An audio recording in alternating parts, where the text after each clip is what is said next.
กตกหรือเปล่า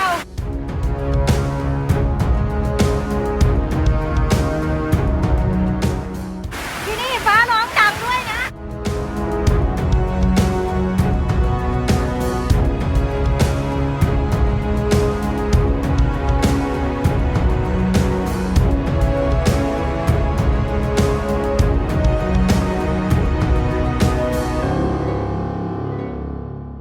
ทุกคนแอดน้อยเปิดช่องใหม่แล้วนะไปกดติดตามกันด้วยนะคะช่องใหม่นะช่องใหม่ไม่ใช่ช่องเดิมนะช่องใหม่ช่องแอดน้อยไปกดติดตามด้วยนะจ้าจุ๊บจุ๊บ ตอนนี้ต้องหลบมาถ่ายอยู่ในโรงรถนะคะเพราะว่าถ้าถ่ายในบ้านเนี่ยมันต้องปิดกระจกมันจะเห็นไม่ชัดโอ้ยฟ้าแลบเห็นไหมนี่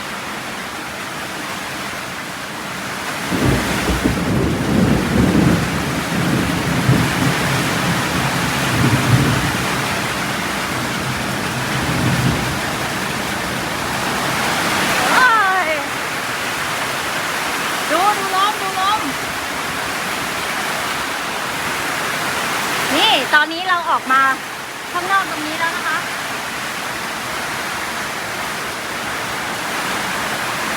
ตรงนี้ก็ได้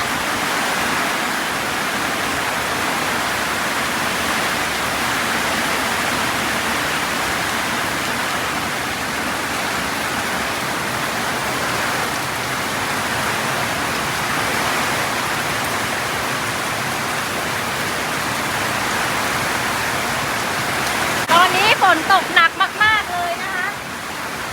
เอาเปิดประตูหน่อยเห็นไหม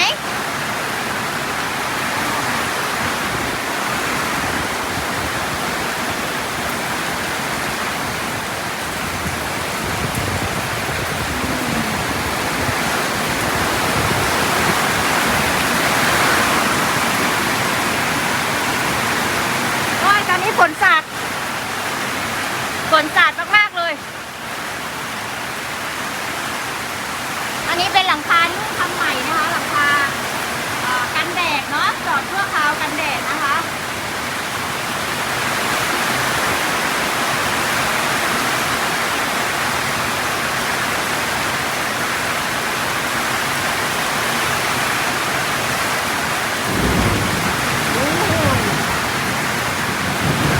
ตอนนี้แอดเจอยู่ด้านในบ้านสาเหตุที่ต้องแอบมาถ่ายในโรงรถนะคะเพราะว่ามันจะสามารถมองข้างนอกได้แต่ถ้าถ่ายในบ้านอ่ะฝนมันสาดต้องปิดกระจกถ้ามันจะออกมามันไม่เห็นเม็ดฝนไงที่นี่เป็นเวลาประมาณบ่ายโมงครึ่งนะคะไม่รู้ว่าบ่ายโมงครึ่งที่นี่เนี่ยฝนที่กกอกตกหรือเปล่าก็ไม่รู้นะแต่ว่ารู้สึกว่าความแรงเนี่ยก็ไม่แพ้ฝนที่กกอกเลยนะคะแต่ตอนแรกนะโอ้โหฟ้าร้องแรงมากแล้วก็แสงแบบว่าเปรี้ยงตรงนั้นเลยนะตรงนั้นเลยแต่ว่าหยิบโทรศัพท์ไม่ทันนะคะนี่เลยหน้าบ้านอุ้ยหน้าบ้านนี่เจฝนสาดเลยนะคะเลยไม่ได้เปิดกระจกเลยโอ้อยู่ตรงนี้ก็ฝนสาดเหมือนกันนะ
เจน่าจะอาบน้ำนะคะ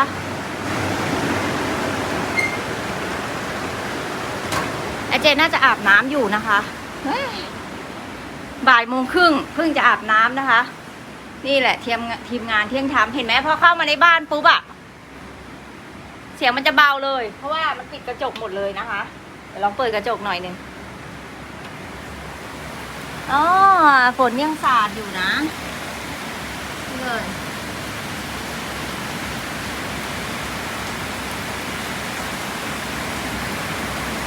มันเป็นมะม่วงกะล่อนนะคะ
ก็เอาเป็นว่าที่นี่นะคะ อาจจะไม่มีแส